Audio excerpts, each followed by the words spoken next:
guys, my name is Baklan, and today I'll be answering 3 questions for our prelim examination having the coverage of alternators. So welcome to E321 course, and let's begin with question number 6. So for question number 6, we have a generator is rated 100 megawatts, 13.8 kilovolts, and 90% power factor. The effective resistance is 1.5 times the ohmic resistance, and the ohmic resistance is obtained by connecting two terminals to a DC source. The current and voltage are 87.6 amperes and 6 volts respectively.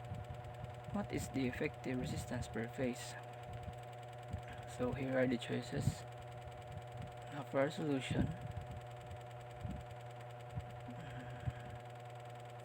we need to find the ohmic resistance first by having RDC equals VDC over IDC, and that's already given, which is 6 volts over 87.6 amperes. Now we have 0.0685 ohms. Now for our effective resistance, it's stated that it is only 1.5 times the ohmic resistance. Since we already have the ohmic resistance, we substitute that to the formula, which is 1.5 times RDC, or 1.5 times 0.0685 ohms, which is equals to 0.10275 ohms. Now guys, if having DC resistance test on alternators, we have two formulas. So if Y connected siya, we use RA is equals to 1/2 times the effective resistance, wherein ang RA na is the effective resistance per phase. Now we also have delta connected, which is RA equals 3/2 of the effective resistance. So let's try to solve asa ng duha. So if Y connected, RA is equals to 1/2 times RAC, or 0.10275 over 2, which is equals to 0.051375 ohms. If delta connected po siya guys, we have 3/2 times 0.10275 times 3 over 2, which is equals to 0.154125 ohm. Now based on choices guys, ang Y connected ang answer. Huwag mo po siyang tanawon ang iyang ohmic resistance o ang iyang effective resistance per phase, kay duol-duol siya guys. Now sa choices, ang answer nga itong makuha is ang sa Y connected. So proceed to question number 10. A 3-phase AC generator is applying power to a load of 3,200 kilowatts at 230 volts and a power factor of 60%. Assume that the loss of the line, the generator armature, and the load is equal to the 10% of the load. Now, what would be the savings in watts if the power factor were raised to 80%? So here are the choices. Now, for our solution,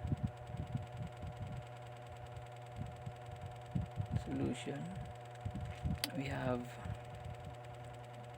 at 60% power factor, we have here the IP1 is equals to P, or the supplied power, over square root of 3 times the load voltage times the power factor. So kana siya guys, given na siya tanan, ato ibutang ato substitute 3,200 kilowatts is also equals to 3,200,000 watts over square root of 3 times the 2,300 volts times 0.6.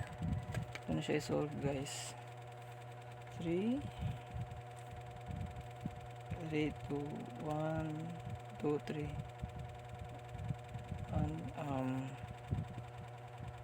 320 1 2 3 4 over square root of 3 times 3 times 0.6. So it's 1338.78 amperes. So proceed ta guys. Gisulti dito guys nga assume ko na nga loss of the line, the generator armature and the load is 10% of the supplied power. So kuha na siya, PA1 is equals to 10% times the supplied power, which is 3,200 kilowatts, which is equals to 320 kilowatts na lang.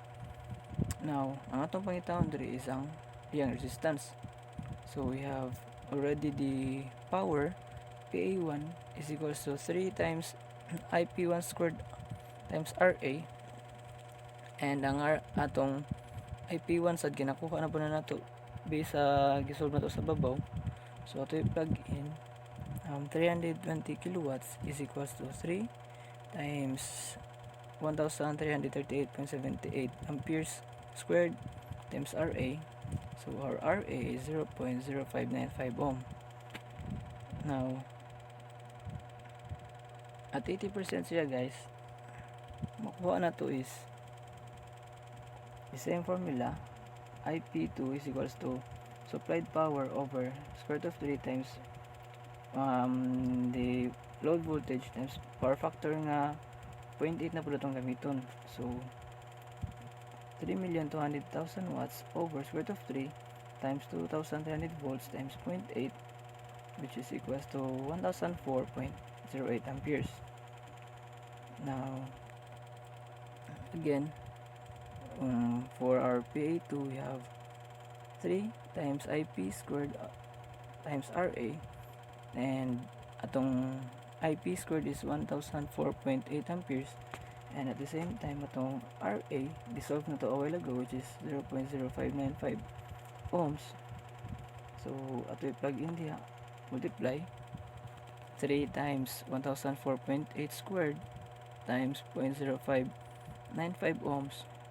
Ang atong second power is 180 kilowatts. So pila man atong na-save nga power. So savings is equals to PA1 minus PA2. So 320 kilowatts minus 180 kilowatts, and that is 140 kilowatts. So proceed to question number 12. A standby diesel generator set will have the following loads: inductive load drawing 50 kVA at 0.8 power factor, and the other load is the lighting load drawing 20 kVA at 1.0 power factor. At what power factor will the generator operate? So here are the choices.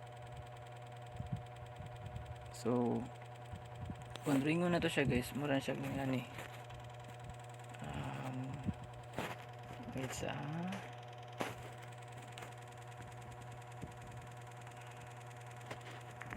nahugla na siya nga nani generator diha, muna siya generator, then here muna siya itong mga load. Ang usa na isang inductive load, then ang usa ang lighting load. So at what power factor kuno nga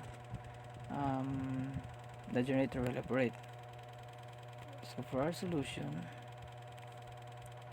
we have power factor is equals to cos theta. Na given naman ang power factor, so ato na siyang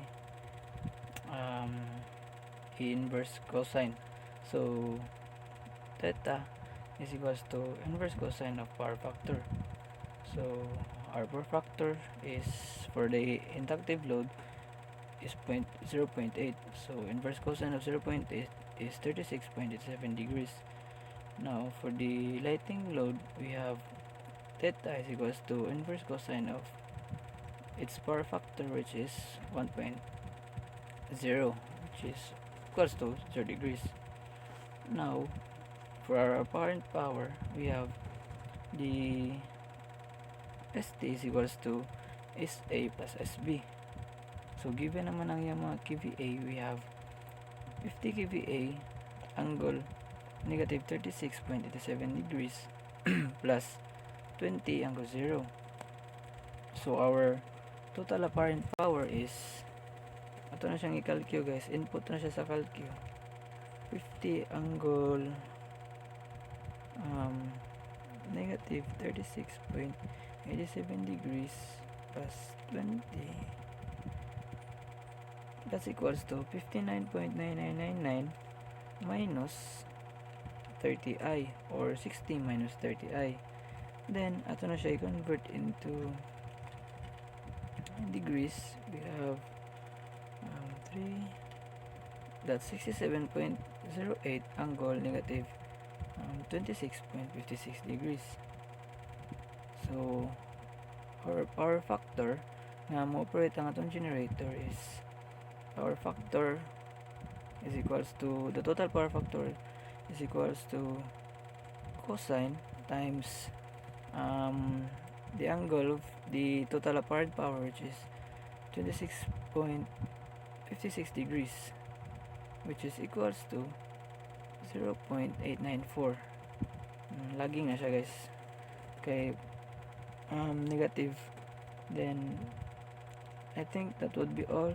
Thank you for listening and God bless.